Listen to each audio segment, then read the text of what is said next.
let v1 v2 dot dot dot vn।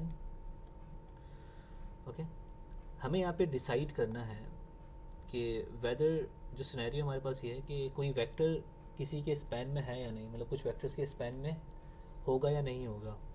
तो उसके लिए हमें करना क्या होता है, आपके पास लेट्स से कुछ वेक्टर्स आपके पास दिए में v1 से vn तक, कुछ 3-4 वेक्टर्स, 10-12 वेक्टर्स, कितने भी वेक्टर्स आपके पास वो हो सकते हैं। ओके, तो एंड लेट v, ये आपके पास सारे वेक्टर्स वेक्टर स्पेस से हैं, ये v भी आपके पास वेक्टर स्पेस से बिलोंग करता है। तो let v belongs to vector space over field f। So v is in the span of these vectors, that means v can be written as a linear combination of these vectors. Okay, v can be written as a linear combination, इसका मतलब ये है कि हमारे पास there exist alpha 1 alpha 2 dot dot dot alpha n, आपके पास ऐसे scalars exist करते हों जो कि इस कंडीशन को सेटिस्फाई करें। ठीक है ना, इस कंडीशन को सेटिस्फाई करने का मतलब क्या है कि आपके पास जब आप scalar times vector 1 plus scalar 2 times vector 2 scalar 3 times vector 3 जब इस तरह से करेंगे तो आपके पास वो सम अप होने के बाद वेक्टर v बन जाए। इसका मतलब ये होता है कि स्केलर्स ऐसे एग्जिस्ट करने चाहिए हैं। फॉर एग्जांपल लेट से, इसको इजी करने के लिए इस चीज़ को जो मैंने बताई है आपको बात, कि आपके पास दो वेक्टर्स हैं v1 and v2।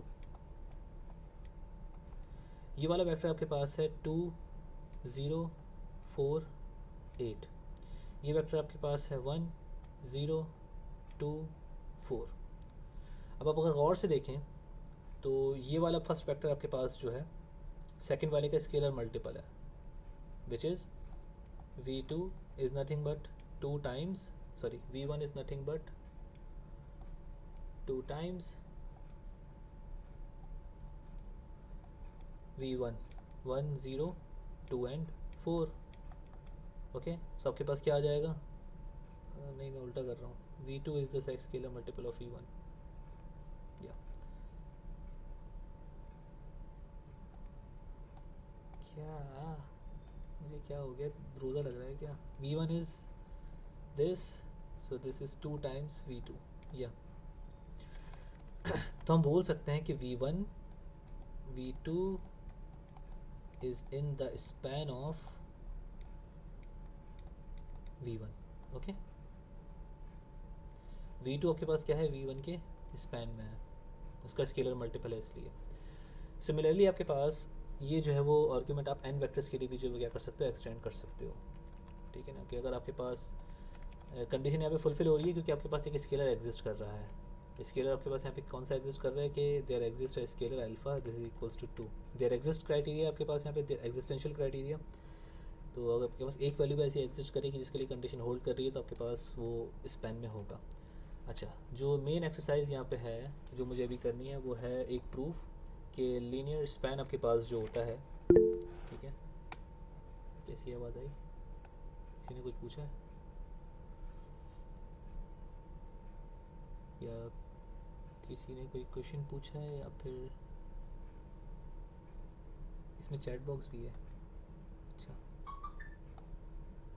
Is anyone recording, जी जी मैं रिकॉर्ड कर रहा हूँ, मैं खुद रिकॉर्ड कर रहा हूँ, मैंने एक अच्छा सा रिकॉर्डर जो है वो डाउनलोड किया है ढूंढ के, अब रिकॉर्डिंग हो रही है।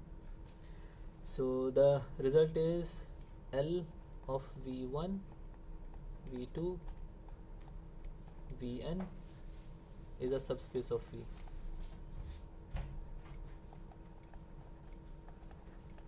इसका मतलब क्या, ये आपके बेसिकली, सॉरी इसको इस तरह से लिखते हैं, this is a linear span. Linear span मतलब कि कोई भी वेक्टर जब इनके स्पैन में होगा उस सेट में, मतलब कि L of v1 v2 vn, आपके पास ये किस तरह का सेट है, इसमें आपके पास इज़ द सेट ऑफ, ये जस्ट फॉर इंट्यूटिवली बता रहा हूँ मैं, इस तरह से लिखना ज़रूरी नहीं है, is a set of all linear combinations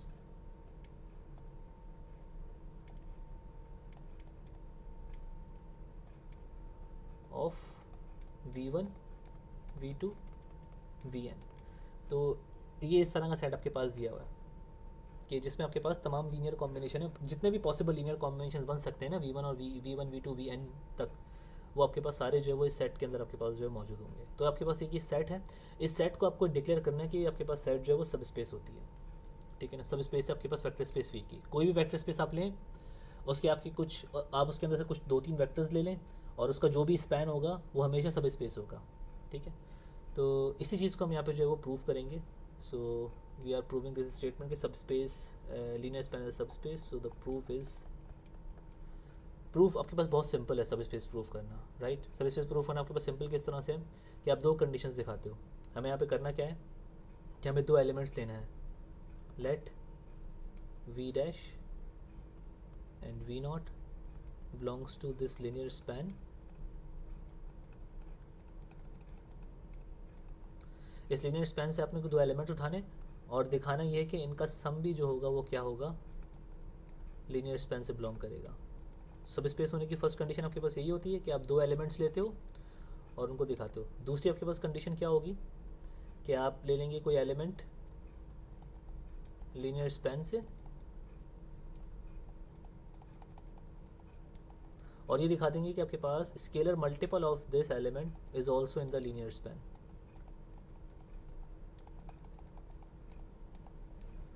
okay, तो हमें ये शो करना है, टू शो दिस। ये हम दो प्रॉपर्टीज़ अगर दिखाने में कामयाब हो गए, दैट मीन्स कि हमने यहाँ पे बता दिया कि आपके पास ये लीनियर स्पैन जो है वो सब स्पेस है, ठीक है भाई। अच्छा, आगे बढ़ते हैं। अब करेंगे किस तरह से कि आपको देखें यहाँ पे दो एलिमेंट्स लेने, मैं बीच में बॉर्डर लगा देता हूँ, ये बॉर्डर आ गया बीच में।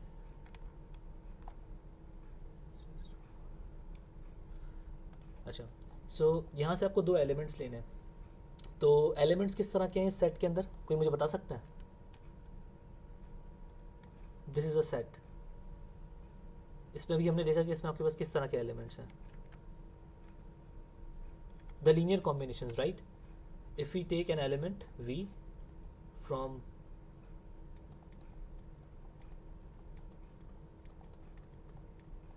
दिस, इसका मतलब v कैसा होगा आपके पास, v is equals to alpha 1 v1 plus alpha 2 v2 plus dot dot dot plus alpha n vn। Okay, ये आपके पास एलिमेंट होगा इस लीनियर स्पैन का। अगर आप कोई दूसरा एलिमेंट लेते हैं w इस लीनियर स्पैन से, तो इसका मतलब क्या होगा कि w can be written as a linear combination of v1 v2 up till vn। तो यहाँ पे आपके पास स्केलर्स की चॉइस में कर देता हूँ, लेट्स से बीटा।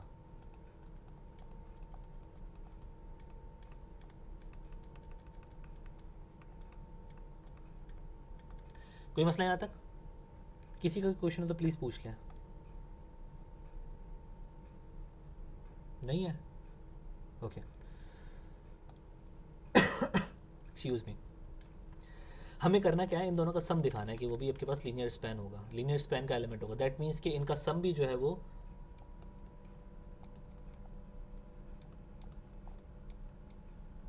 सॉरी, इनका सम इस तरह से लिखा जाएगा,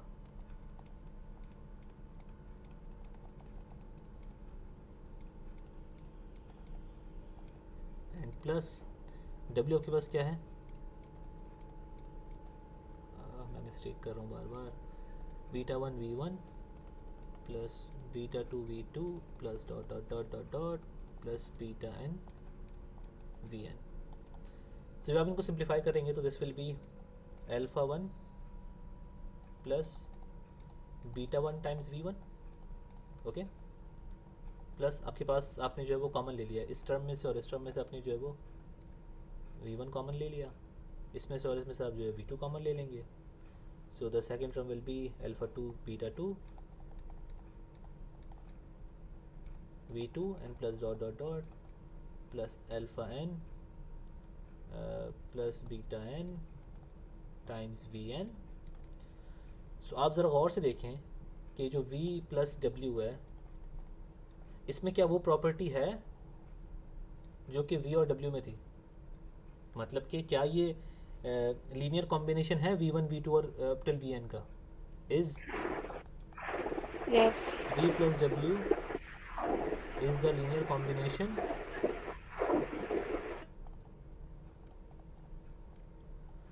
of v1 v2 up till vn।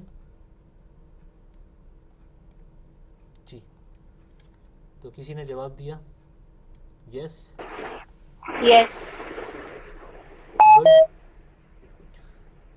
तो बिल्कुल है, क्योंकि आप देखें तो ये v1, ये रहा v2 up till vn, scalar multiple, क्योंकि स्केलर टाइम स्केलर को जब स्केलर में ऐड करेंगे तो आपके पास एक नया स्केलर बन जाएगा, ठीक है ना। Scalar times v1 plus another scalar times v2, इस तरह से आपके पास ये लीनियर कॉम्बिनेशन है।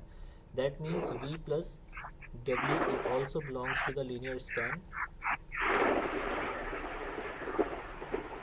ओके, सिमिलरली आप दूसरी वाली प्रॉपर्टी जो है वो दिखा सकते हैं कैसे, कि द सेकंड प्रॉपर्टी, ये किसी का माइक खोला हुआ है, बड़ी तेज़ आवाज़ आ रही है, कि अल्फ़ा टाइम्स वी, आप ये चेक कर लें the second one. So alpha times v का मतलब क्या होगा, अल्फ़ा टाइम्स अल्फ़ा नहीं, इसको हम कुछ और नाम देते हैं इसको, क्योंकि अल्फ़ा आइज तो हमने वहाँ पे लिए हुए हैं, तो हम इस स्केलर को नाम दे देते हैं let's say mu, where mu belongs to the field F, mu times v, so this is alpha 1 v1 plus alpha 2 v2 plus dot dot dot plus alpha n vn, so that is equals to alpha 1, किसके messages आ रहे हैं यार,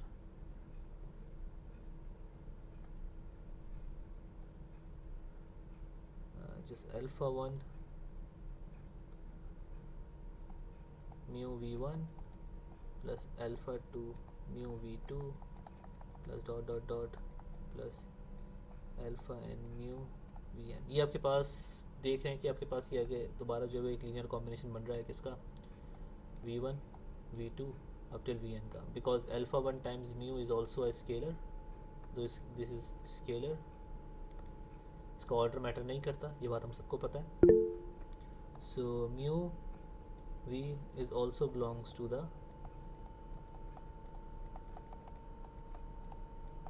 linear span. Okay, so इसका मतलब क्या हुआ आपके पास, सो linear span जो है इन वेक्टर्स का, मतलब कोई भी वेक्टर आपके पास हो उनका लीनियर स्पैन अगर हो is a subspace of vector space V over field. जी, किसी का कोई क्वेश्चन इससे रिलेटेड अभी तक? जी समान भाई। जी जी पूछें। समान भाई कहते हैं ये जो आपने रेड से लिखा है ना, जिसमें आपने लिखा है ये u also belongs to this field F, उसमें हम लाइक फॉर एग्जांपल ये रेड से जो लिखा हुआ है इसी को नहीं हम लाइक प्रूफ का बस पार्ट बना सकते हैं, बाकी अगर स्किप करें नहीं देखो, लाइक स्केलर पॉइंट तो। मल्टीपल ना, स्केलर मल्टीपल हमें दिखाना है, mu times mu is an scalar coming from the field, और ओके इसमें जो एलिमेंट्स हैं इस सेट के, हम वी तो आपके पास एक एलिमेंट लिया आपने इस सेट का लीनियर स्पैन का, which is alpha 1 v1 plus alpha 2 up till alpha n v N.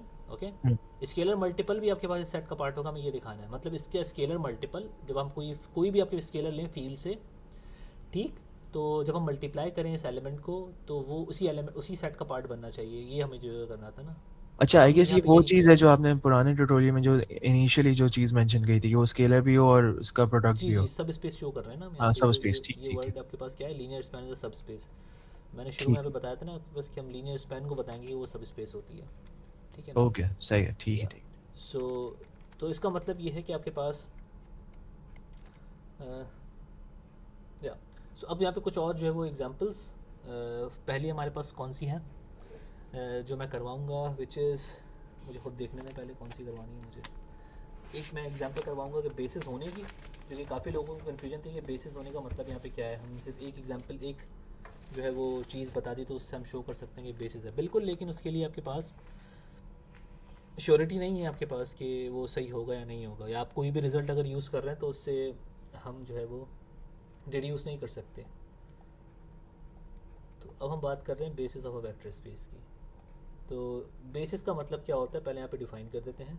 Definition क्या है आपके पास, let V be a vector space over field and let v1 v2 up till vn set of vectors from vector space V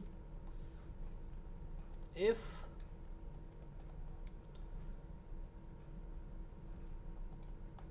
सो मैं इसको थोड़ा सही से define करूँ. The set, let's say this set is beta. Beta is called a basis of vector space V. ये basis होंगी कब होंगी कि if and only if number one condition कि V1 till Vn, या इसको डायरेक्टली हम इसी तरह से लिखें तो ज़्यादा बेहतर है. Beta is a linearly independent set, beta है linearly independent है. And the second one is set beta spans V. Okay, जब ये दो कंडीशंस हो तब हम बोल सकते हैं कि वो आपके पास बेसिस है. ठीक है ना, ये जनरली बात जो है वो ट्रू है, ये जो हमने चीज़ लिखी है. लेकिन जो आप यहाँ पे हम लोग चीज़ देख रहे हैं ना कि जो रिज़ल्ट आप लोगों के लिए पता है, लेकिन आप लोगों को अधूरा पता है वो रिज़ल्ट. आप लोग सही से मतलब वो रिज़ल्ट स्टेट नहीं कर रहे हैं, आप जो बता भी रहे हैं तो वो सही नहीं बता रहे हैं. जिससे मुझसे क्वेश्चंस पूछे तो मुझे ये आइडिया हुआ है कुछ का ना कि वी एन लेट से आपके पास अगर एन डायमेंशनल है ना, अगर फाइनाइट डायमेंशनल है, तब आप बात कर सकते हैं कि एन इंडिपेंडेंट वेक्टर्स स्पैन भी करेंगे, और एन वेक्टर्स अगर स्पैन कर रहे हैं तो वो इंडिपेंडेंट भी होंगे. ये फाइनाइट डायमेंशनल्स के लिए है. अगर वेक्टर स्पेस फाइनाइट डायमेंशनल नहीं है, ठीक है, तो उस केस में फिर हम ये चीज़ नहीं डायरेक्टली जो है वो डिड्यूस कर सकते कि भाई एन वेक्टर्स हैं, क्योंकि हमारे यहाँ पास डायमेंशन इज़ इंपॉर्टेंट है. डायमेंशन क्योंकि हम लोग जो है वो कर रहे हैं काम फाइनाइट डायमेंशनल वेक्टर स्पेस के अंदर, तो इसलिए तो रिजल्ट को जो है प्रॉपरली स्टेट करना होता है जब भी आप कोई चीज़ जो है वो यूज़ कर रहे हो. अगर नहीं कर रहे तो आप बाय डेफिनेशन इसको करने तो ज़्यादा बेहतर है.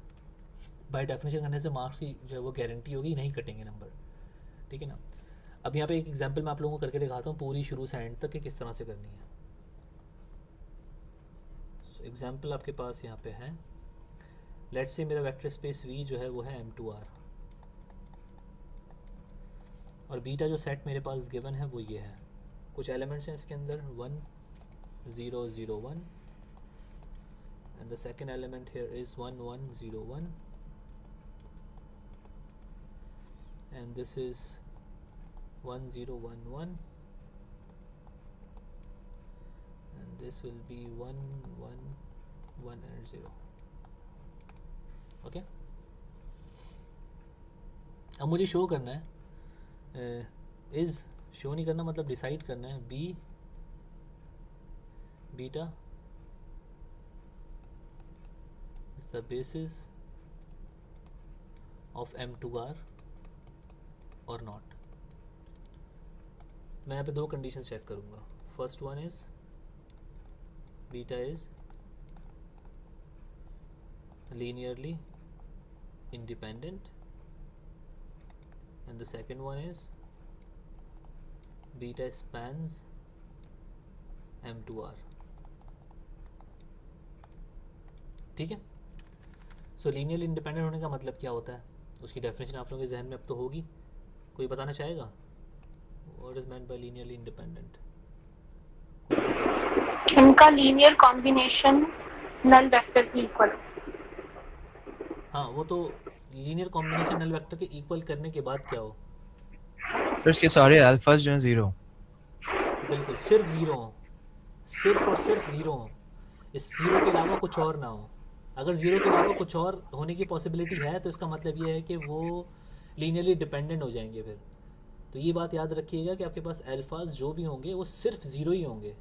ज़ीरो के अलावा अगर कुछ और भी आपके पास हो सकते हैं, लेट्स से कि कोई फ्री वेरिएबल अगर आपके पास सिस्टम में आ रहा है, तो इसका मतलब ये होगा कि वो फिर लीनियरली डिपेंडेंट है. ओके, दोबारा से सुनिएगा कि लीनियरली इंडिपेंडेंट होने का मतलब ये है कि आप लीनियर कॉम्बिनेशन ज़ीरो वेक्टर से इक्वेट कर दें और अल्फाज सिर्फ और सिर्फ ज़ीरो हों, इसके अलावा दूसरी और कोई कंडीशन नहीं हो. ठीक है.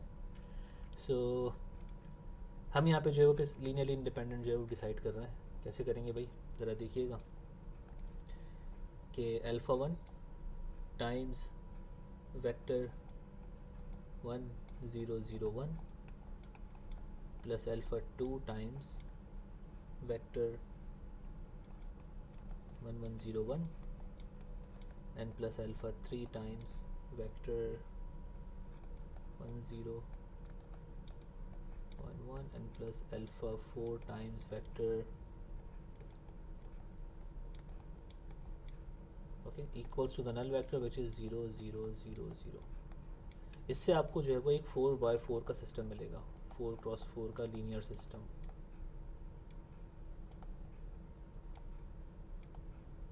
ओके 4x4 का लीनियर सिस्टम मिलेगा, लेकिन बहुत सिंपल सा सिस्टम होगा. इसमें नंबर ऑफ जीरोस ज़्यादा हैं और 1 1 है, तो आपके पास रॉ ऑपरेशन भी बहुत सिंपल हो जाएंगी. तो पहली आपके पास इक्वेशन जो बनेगी वो बन जाएगी alpha 1 plus alpha 2 plus alpha 3 plus alpha 4 equals to 0. Linear system भी आपके पास होमोजेनियस लीनियर सिस्टम होगा. Okay so the second equation will be alpha 2 plus alpha 4 equals to 0. The third equation will be, ज़रा कोई equation साथ में verify कर ली, अगर कोई मिस्टेक हो तो मुझे बता दीजिएगा please. Third will be alpha 3 plus alpha 4 and equation 4th will be alpha 1 alpha 2 alpha 3 yeah alpha 1 plus alpha 2 plus alpha 3 equals to 0. तो इसको आप जो है वो ऑगमेंटेड जो है वो मैट्रिक्स की फॉर्म में लिख लेंगे सिस्टम को. So this will B 1 1 1 1 0 1 0 1 0 and this will be 1 नहीं sorry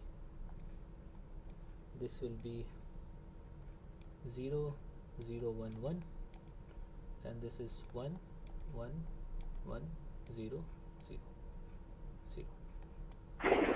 सलमान, जी वो जो सेकंड रो में पहला एलिमेंट 0 होगा. Okay thank you.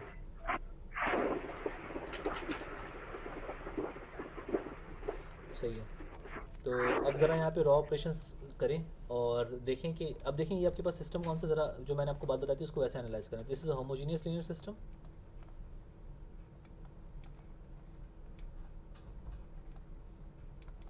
तो होमोजेनियस लीनियर सिस्टम है, तो इसके आपके पास जो है वो ट्रिवियल सॉल्यूशन तो होता ही होता है, ये बात हमें पता है.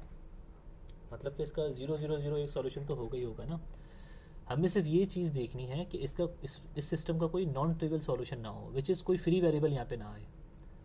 हमें ट्रिवियल सॉल्यूशन की तो यहाँ पे गारंटी है.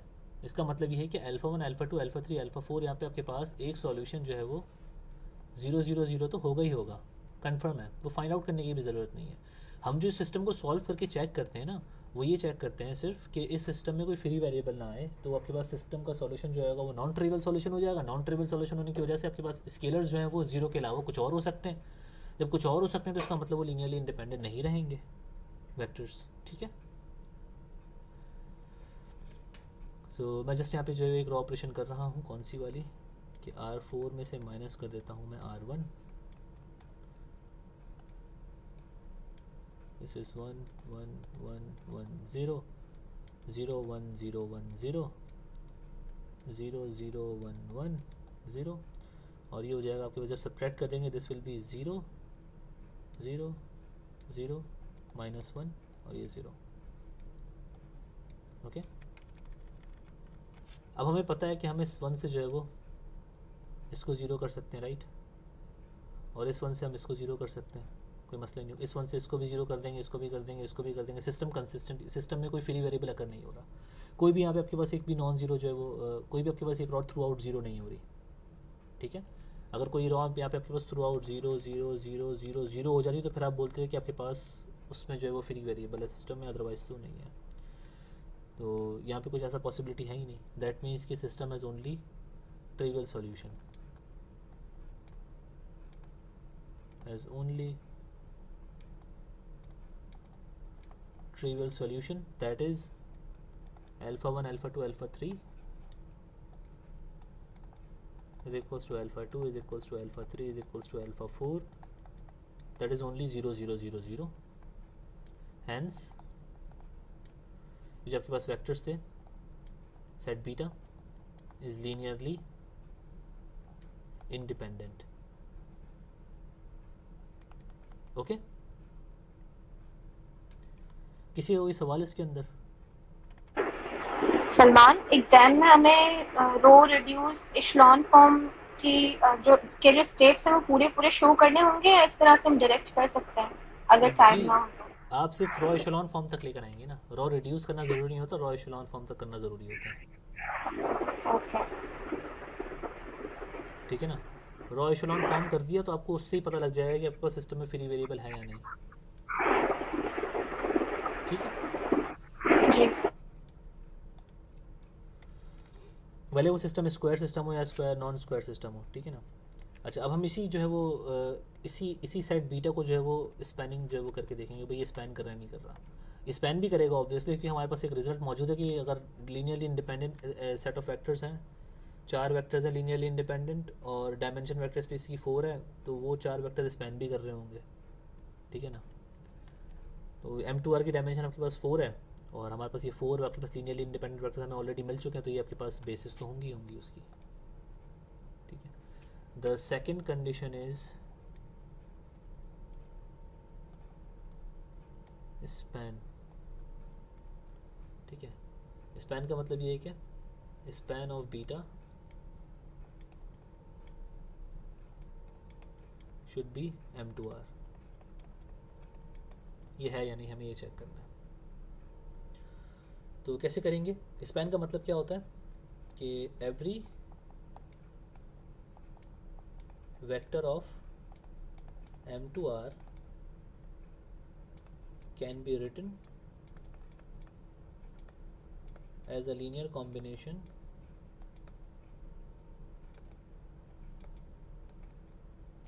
of some vectors, linear combination of beta। इसमें आपके पास जो वेक्टर्स मौजूद हैं उसके आपके पास linear combination में लिखा जा सकता है, नहीं जा सकता। ठीक है। अगर लिखा जा सकेगा तो फिर उसका मतलब क्या होगा कि कब हम डिक्लेयर करेंगे हाँ भाई every vector can is in the linear combination of this. तो उसके लिए आप एक लीनियर सिस्टम बनाएंगे।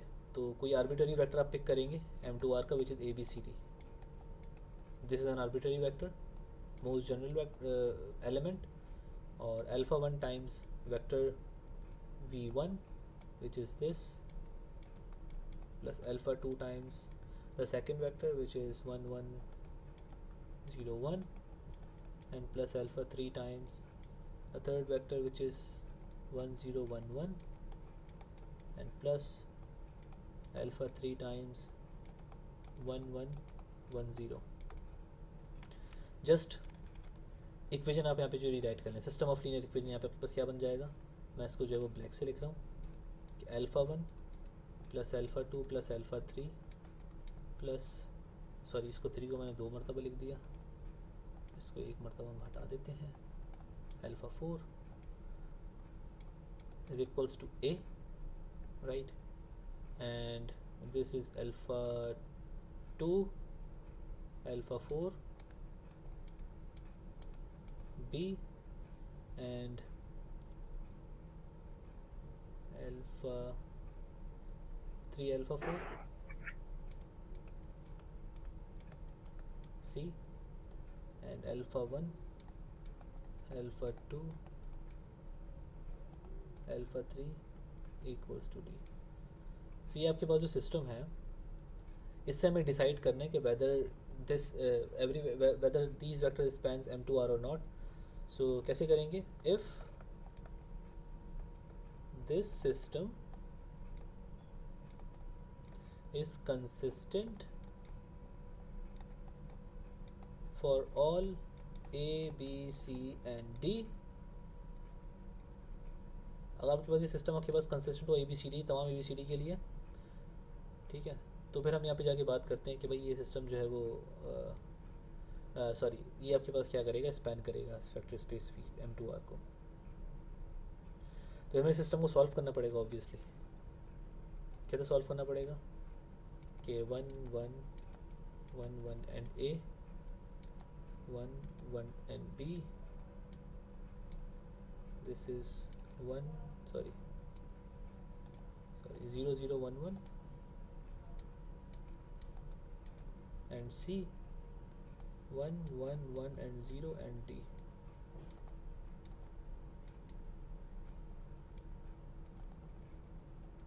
ठीक है भाई। अब ये सिस्टम मुझे इसकी कंसिस्टेंसी चेक करने के लिए मुझे करना क्या पड़ेगा, इसको रॉ एशेलॉन फॉर्म में लाना पड़ेगा अगेन। रॉ एशेलॉन फॉर्म में लाने के बाद मुझे आइडिया हो जाएगा भाई ये सिस्टम जो है वो, अब रॉ एशेलॉन फॉर्म में लाने के लिए से मुझे एक ही रॉ ऑपरेशन यहाँ पे करना है कि R4 में से मुझे R1 को सब्ट्रैक्ट करना है, जो कि मैंने ऊपर किया था। क्या बन जाएगा 1 1 1 1 A 0 1 0 1 B 0 0 1 1 C, this is 0 0 0 minus 1 and D minus A। Okay, just R4 को आप जो है वो डिवाइन मल्टीप्लाई बाय -1 से कर दें अगर, तो ये आपके पास बन जाएगा, मैं यहाँ पे कर देता हूँ ये ऑपरेशन भी साथ में कि R4 multiplied by -1, so this is +1 minus and this is plus. जी, क्या ये सिस्टम कंसिस्टेंट है? कैसे आइडेंटिफाई करेंगे? हाँ कंसिस्टेंट है, क्योंकि लास्ट में हमारे पास 0 0 0 एंड सम कांस्टेंट वाली कंडीशन नहीं बन रही ना। गुड, तो तमाम ABCD के लिए आपके पास ये सिस्टम कंसिस्टेंट है। For all ABCD belongs to R, तमाम रियल नंबर्स के लिए कोई भी रियल नंबर आप यहाँ पे जब डालेंगे इस जगह पे, इस जगह पे, इस जगह पे, इस जगह पे, तो आपको हमेशा एक सोल्यूशन मिल जाएगा। मतलब हमेशा आपको अल्फ़ा 1 अल्फ़ा 2 अल्फ़ा 3 अल्फ़ा 4 की वैल्यूज़ मिल जाएंगी।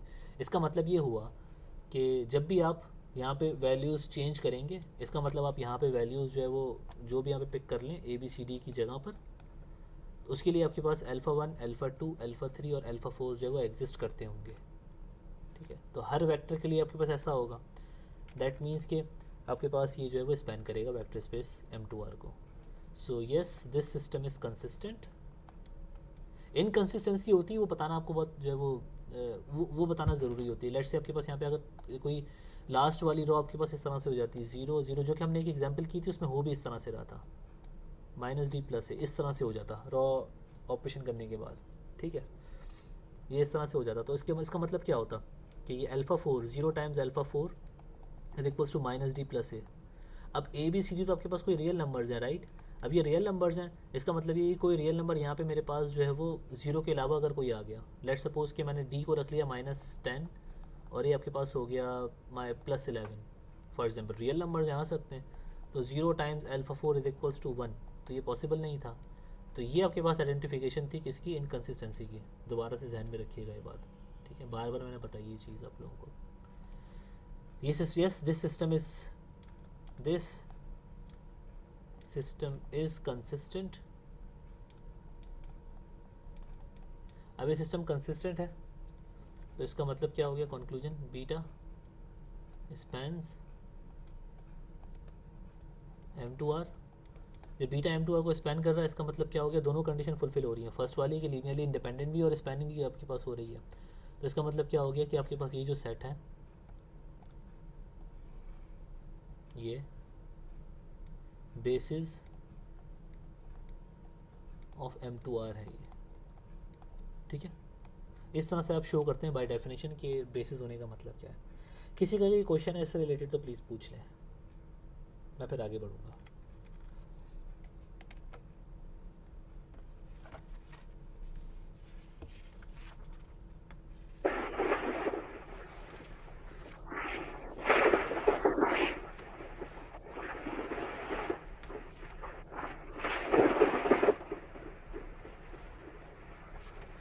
जी कुछ पूछना है आपको?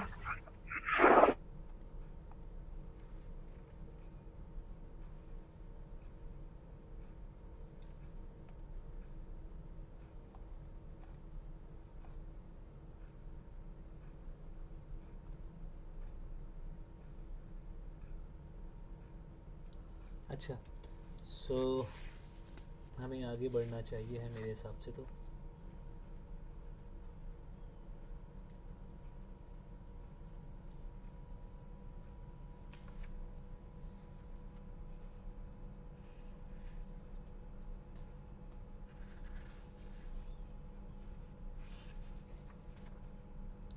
अच्छा, कुछ यहाँ पे आपके पास और चीज़ें जो कि मैं आप लोगों को बता दूँ पहले, फिर मैं आपके पास कोऑर्डिनेट रिप्रेजेंटेशन पे जो है वो आता हूँ। Coordinate transformation, so the first thing is standard basis.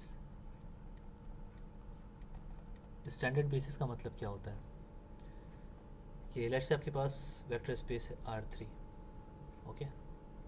तो R3 की जो स्टैंडर्ड आपके पास बेसिस हैं, कैनोनिकल बेसिस, इनको हम बोलते हैं E1, E2 and E3, okay.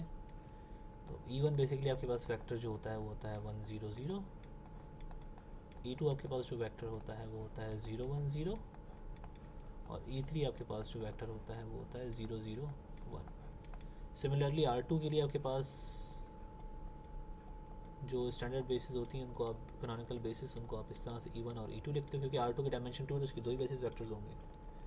These are the standard ones, okay. Similarly आपके पास M2R है, तो M2R की स्टैंडर्ड बेसिस क्या हो सकती हैं? इसको हम नाम देते हैं E11, E12, E21 and E22। ये इस तरह से होती है कि E11 आपके पास जो है वो हो जाएगा 1 0 0 0, E12 आपके पास हो जाएगा 0 1 0 0, E21 आपके पास जो है वो होती है एलिमेंट 0 0 1 0, एंड E22 0 0 0 1। तो ये आपके पास जो है वो स्टैंडर्ड बेसिस है किसकी, अपना M2R की, R2 की, R3 की, और Rn की भी आपको जो है वो अंदाज़ा है कि किस तरह से लिखी जाएंगी। Rn की n बेसिस होंगी E1 से En तक, और E1 आपके पास जो है वो एलिमेंट होगा 1 0 0 0 0 0 तक, n एलिमेंट्स होंगे इसके अंदर। E2 में आपके पास जो है वो इसी तरह से 0 1 0 0 0 0 0 तक। इसी तरह से आपके पास En जो बन जाएगा वो बन जाएगा 0 0 0 डॉट डॉट डॉट, लास्ट में आपके पास क्या आ जाएगा 1। तो ये आपके पास स्टैंडर्ड बेसिस है। इनके अलावा आपके पास जो है वो और जो बेसिस, अच्छा अब हमने जो स्टार्ट करना है basically coordinate representation of a vector. तो उसके लिए हमें जो है वो ये देखना है कि स्टैंडर्ड बेसिस भी आपके पास वहाँ पे होंगी और कुछ डिफरेंट आपके पास बेसिस भी होंगी, जिनको हम ओल्ड एंड न्यू बेसिस या फिर सम डिफरेंट बेसिस जो है वो लेके चलेंगे। किसी भी वेक्टर को स्टैंडर्ड बेसिस में जो है वो कोऑर्डिनेट वेक्टर फाइंड आउट करना by using the standard basis बहुत सिंपल होता है, ठीक है ना। फॉर एग्जांपल मैं आपको बताता हूँ एक करके। लेट्स से आपके पास एक वेक्टर है, P2 का एलिमेंट हम ले लेते हैं एक। P2 is a vector space which is ax square plus bx plus c such that a b c belongs to R, okay. So अब इसका एक एलिमेंट हम ले लेते हैं, लेट्स से यहाँ पे v is equals to 2x square plus 4x plus 3। अब इसका मुझे कोऑर्डिनेट वेक्टर जो है फाइंड आउट करना है according to the standard basis. तो स्टैंडर्ड बेसिस आपके पास जो सेट की होती हैं वो होती हैं 1x and x square. This is the basis of this. बहुत आसानी से आप चेक कर सकते हैं कि ये लीनियरली इंडिपेंडेंट भी होंगे तीनों vectors 1x and x square, और ये जो है वो स्पेन भी करेंगे पूरे p स्क्वायर को, ठीक है ना। ये तीनों एलिमेंट्स ही, क्योंकि हर एक एलिमेंट आपके पास इनका स्केलर, इनके लीनियर कॉम्बिनेशन में लिखा जा सकेगा, स्पेन भी करेगा। और ये जस्ट हमने यहाँ से जो है वो एक v ले लिया एलिमेंट। अब इस v को मुझे जो है वो रिप्रेजेंट करना है, कोऑर्डिनेट वेक्टर निकालना है अकॉर्डिंग टू देयर बेसिस। इसका मतलब क्या होगा कि 2x square plus 4x plus 3 को मुझे जो है वो इन बेसिस के अकॉर्डिंग जो है वो मुझे कोऑर्डिनेट वेक्टर फाइंड आउट करना है, जो बेसिस हमें गिवन है। These are the standard basis. कैसे करते हैं आप इसको? इस तरह से करते हैं कि आप जो है वो इस वेक्टर को लेफ़्ट साइड पे लिखेंगे 2x स्क्वायर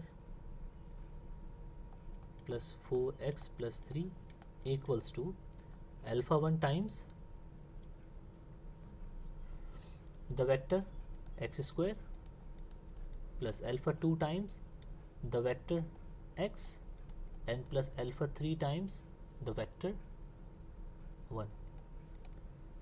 तो आपके पास ये जो अल्फ़ा 1 अल्फ़ा 2 अल्फ़ा 3 यहाँ से निकलेंगे ना, इससे जो आपके पास अल्फ़ा 1 अल्फ़ा 2 अल्फ़ा 3 जो आपके पास आएंगे, वो बेसिकली आपके पास कोऑर्डिनेट वेक्टर होगा, ठीक है। इस v का coordinate vector according to this basis. इसका मतलब ये होता है कोऑर्डिनेट वेक्टर आप फाइंड आउट कर रहे हो तो अकॉर्डिंग टू स्टैंडर्ड बेसिस भी कर सकते हैं या सम डिफरेंट बेसिस भी कर सकते हैं। कुछ एग्जांपल्स मैं आप लोगों को करवाता हूँ जिस मैं पे आप लोगों को आइडिया दे रहा हूँ कि हमें करना क्या है। तो यहाँ पे अल्फा 1 क्या हो सकता है? अल्फा 1 यहाँ पे मेरे पास 2 होगा ऑब्वियसली, ओके। अगर आप कंपेयर करें इस लेफ्ट साइड को राइट साइड को, अल्फा 2 मेरे पास क्या होगा यहाँ पे 4 और अल्फा 3 क्या होगा भाई 3 होगा। तो मुझे जो कोऑर्डिनेट वेक्टर मिला वो क्या मिल गया 2 4 एंड 3। मीन्स के इसको अगर मैं लिखूँगा 2x² + 4x + 3 according to this basis b, so this is this coordinate vector.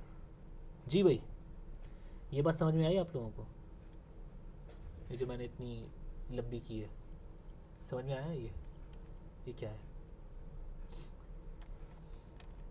Coordinate vector का मतलब मैंने समझाने की कोशिश की थी आप लोगों को। हमने जो स्टार्ट किया है वो किया है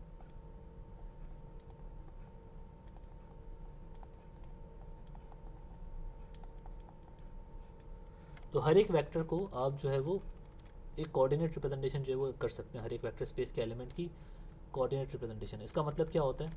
इसका मतलब ये इस तरह से होता है कि आपने कोई भी वेक्टर लिया, ये इस तरह से समझ लें आपके पास एक मैप है सी जो कि एलिमेंट लेता है वेक्टर स्पेस वी से और आपको आउटपुट देता है आर एन का। मतलब कि जब भी आपके पास ये मैप जो है वो इस वी पे अप्लाई होगा, ठीक है, सी जब अप्लाई होगा इसके एलिमेंट वी पे, तो आपके पास आउटपुट जो आएगा वो टपल्स फॉर्म के अंदर आएगा। अब डिपेंड करेगा इस वी की डायमेंशन क्या है। इसकी डायमेंशन अगर n है तो आर एन का वेक्टर मिलेगा कोऑर्डिनेट वेक्टर। इसकी डायमेंशन अगर आपके पास 3 है तो आपको R3 का कोऑर्डिनेट वेक्टर मिलेगा। इसकी डायमेंशन अगर आपके पास 4 है तो आपको R4 का कोऑर्डिनेट वेक्टर मिलेगा। ज़रा गौर से देखें, इस P3 इस P2 की डायमेंशन आपके पास जो है वो 3 होती है।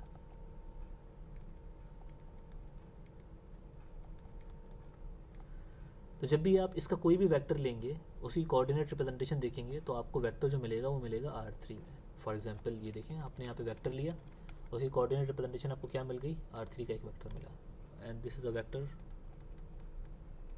इन R3। तो ये आपके पास थ्योरेटिकल थोड़ा सा आइडिया है कि इस तरह से आपके पास चीज़ होती है कि आप एलिमेंट लेते हो तो वो आपके पास कोऑर्डिनेट वेक्टर आपको जो मिलता है वो Rn का मिलता है। ठीक है भाई, ये बात समझ में आ गई तो हम आगे बढ़ते हैं, फिर कुछ एग्जांपल्स करते हैं इसके। सलमान जी क्या हम इसे ग्राफिकली शो कर सकते हैं? बिल्कुल कर सकते हैं। तो उसमें अगर हम ग्राफिकली शो करते हैं तो फिर 2 4 3 एक्सेस हैं, एक्सेस पर जो हम R3 का एलिमेंट है ना, R3 का एलिमेंट है, मैं आपको करके दिखा देता हूँ ना। R3 में आपके पास पॉइंट किस तरह से प्लॉट होता है?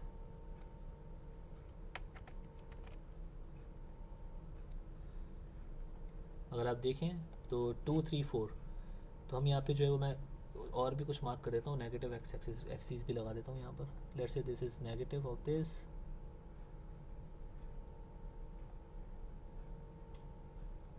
ओके। तो ये हमारे पास जो है वो R3 है, ठीक है। R3 आपके पास है, इसको मैं थोड़ा सा छोटा करूँ लाइन को ताकि अच्छा लगे ये। या अब आपके पास हमें जो कोऑर्डिनेट वेक्टर दिया हुआ है 2 4 3 दिया हुआ है, राइट। तो let's say this is positive x, positive y and positive z. So this is nothing but 2 4 and 3। तो ये पॉइंट आपके पास कहाँ पे प्लॉट होगा? 2 units here, 4 units here and 2 4 and 3 units upward. तो कुछ इस तरह से पॉइंट आपके पास आएगा, ये 2 4 3, ठीक है।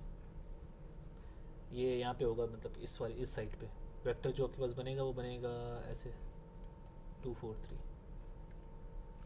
बात समझ में आई आपको? थोड़ा आइडिया मिला इस चीज़ से? जी थैंक्स। ओके, ये बड़ी बेवकूफ़ वाली डायग्राम मैंने बनाई है, मैं इसको इरेज कर देता हूँ इससे पहले कि कोई मुझे जज करे। मुझे लगा सलमान बोल रहा है कि बड़ा बेवकूफ वाला सवाल पूछा है। नहीं नहीं, मैंने बेवकूफ़ वाली डायग्राम बनाई नहीं। क्वेश्चन तो आप लोगों के अच्छे होते हैं, क्वेश्चंस पूछा करें, क्वेश्चंस तो मसला नहीं है पूछने में। अच्छा सो अच्छा, अब इसकी फॉर्मल डेफिनेशन में बता देता हूँ। अच्छा मैं देख लूँ कि मीटिंग भी तो ख़त्म हो रही होगी ना, हमें दोबारा भी स्टार्ट करनी होगी। कितना टाइम बचा है आप कोई बता सकते हैं मुझे? मुझे नज़र नहीं आ रहा। 11 मिनट्स। अच्छा ठीक है, मुझे बता दीजिएगा जब एंड हो रही हो तो। Thank you. अच्छा डेफिनेशन हम यहाँ पे लिख रहे हैं कोऑर्डिनेट वेक्टर की।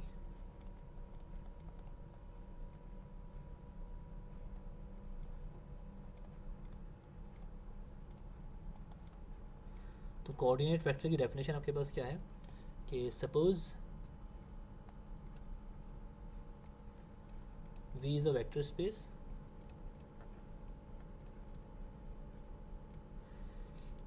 over some field F, right, with ordered bases। ordered bases मतलब कि वो bases आपके पास एक order में हो, V1 V2 to Vn। जैसे कि आपके पास ये एग्जांपल थी, इसमें जो बेसिस हैं आपके पास ये ऑर्डर्ड बेसिस हैं, मतलब कि ये बेसिस ऑर्डर में, ऑर्डर के अंदर है, मतलब कि ये ऐसे नहीं है कि एक्स स्क्वायर एक्स और वन, मतलब कि एक्स पहले आ गया फिर एक्स स्क्वायर आ गया फिर वन आ गया, इस तरह से नहीं है, एक ऑर्डर में आपके पास तरतीब में ना। तो ordered basis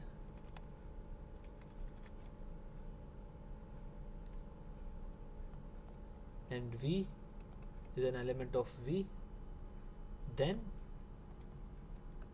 the unique scalars C1 C2 up till Cn belongs to the field F, for which V is the linear combination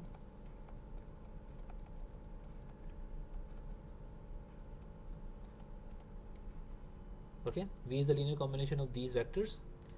so, इसमें आपके पास जो कोऑर्डिनेट वेक्टर होगा वो क्या होगा? जब भी आप लीनियर कॉम्बिनेशन बनाते हो आपके पास जो स्केलर्स आते हैं बेसिकली वो उस वाले वेक्टर की जो है वो कोऑर्डिनेट रिप्रेजेंटेशन होती है। मीन्स कि आपके पास ये सेट है बी बीटा, तो वेक्टर वी की कोऑर्डिनेट रिप्रेजेंटेशन आपके पास ये बन जाएगी C1 C2 टिल Cn। तो ये आपके पास फॉर्मल डेफिनेशन है। तो ये जो आपके पास वेक्टर होता है इज कॉल्ड द कोऑर्डिनेट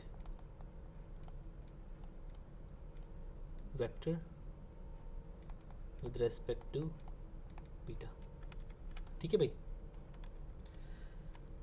अच्छा लेट्स सपोज यहाँ पे आपके पास हम जो है वो एक एग्जांपल करते हैं ताकि आप लोगों को उसका जो है वो थोड़ा सा अच्छा आइडिया हो जाए। हम यहाँ पे कुछ जो है वो वेक्टर्स मैं ले रहा हूँ।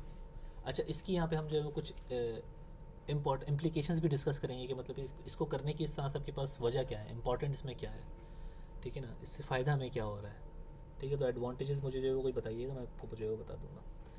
तो चलें उसी से हम डिस्कस कर लेते हैं इस डायरेक्ट एडवांटेज से कि हम checking linearly dependent via coordinate vectors. हम लीनियरली इंडिपेंडेंट भी चेक कर सकते हैं वेक्टर्स हैं या नहीं, लीनियरली डिपेंडेंट और इंडिपेंडेंट। ओके डिपेंडेंट मैंने सिर्फ इंडिपेंडेंट नहीं लिखा, लीनियरली डिपेंडेंट इंडिपेंडेंट हम चेक कर सकते हैं विया कोऑर्डिनेट वेक्टर्स। यहाँ पे मैं कुछ एग्जांपल्स लूँगा और इन एग्जांपल्स के थ्रू हम जो है वो अपनी ये चीज़ जो है वो कंक्लूड करेंगे। ये जो हमने ये बकवास लिखी है इसको हम एग्जांपल्स के थ्रू जो यहाँ पे कंक्लूड करेंगे। सो एग्जांपल्स यहाँ पे आपके पास क्या है? लेट्स से आपके पास ए जो है वो पार्ट मेरे पास है, क्वेश्चन तो मैंने लिखा ही नहीं है। Show that the following sets of vectors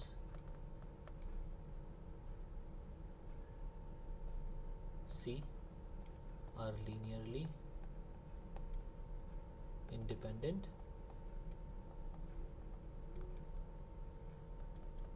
in the indicated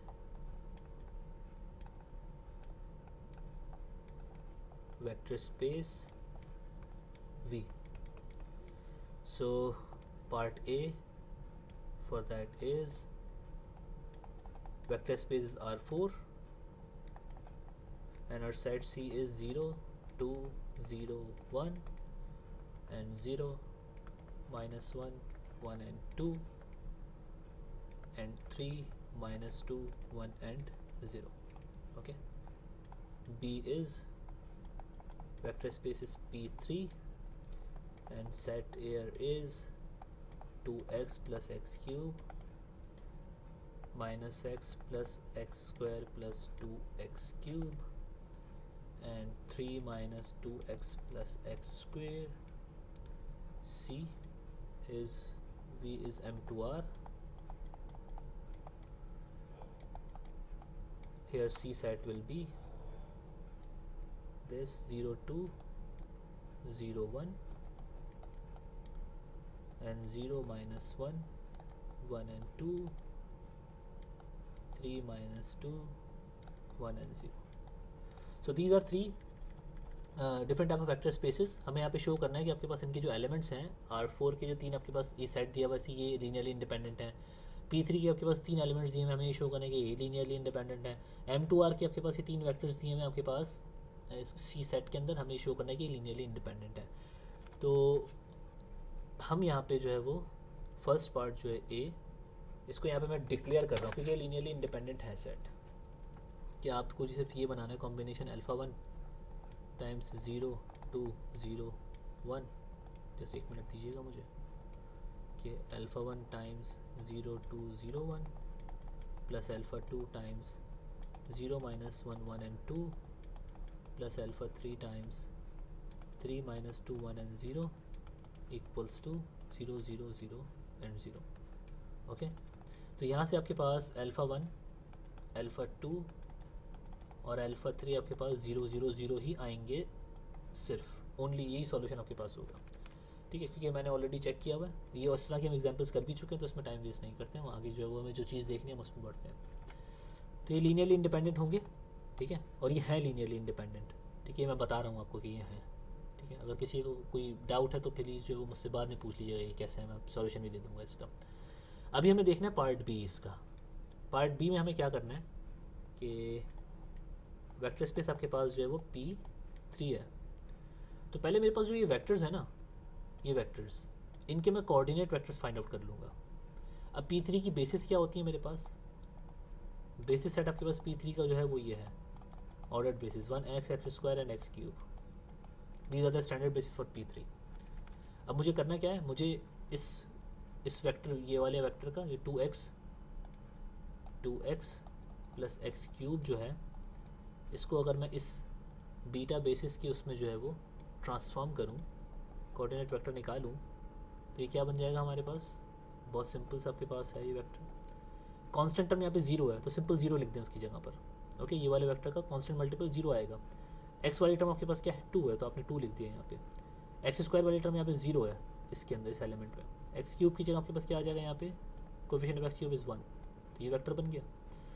दूसरे वाले वेक्टर को देखें आप जल्दी से, minus x plus x square plus 2x cube. इनको इन बेसिस में इसका कोऑर्डिनेट वेक्टर निकालेंगे तो क्या आ जाएगा आपके पास? Constant is 0, coefficient of x is 1 here. Standard basis में करना बहुत आसान होता है, 1 and 2. ओके,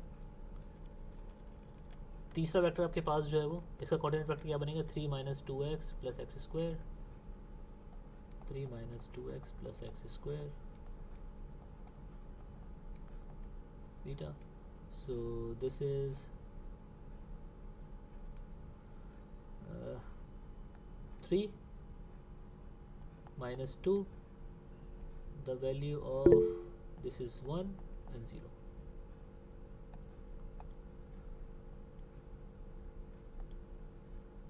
ओके, तो ये आपके पास तीनों कोऑर्डिनेट वेक्टर्स आ गए, this one and this one. हमें शो क्या करना था?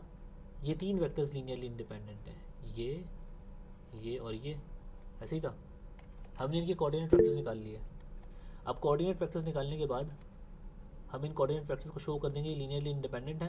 तो इसका मतलब ये होगा कि आपके पास जो ओरिजिनल वेक्टर्स थे ये वाले, ये भी लीनियरली इंडिपेंडेंट है। ओके, तो गेम समझ में आया असली गेम क्या था यहाँ पे? अच्छा, मीटिंग एंड हो रही है, सो मैं इसको यहाँ पे रिकॉर्डिंग को स्टॉप कर रहा हूँ। मैं दूसरा लिंक आप लोगों को शेयर करता हूँ, फिर वो ज्वाइन कर लीजिएगा। ओके।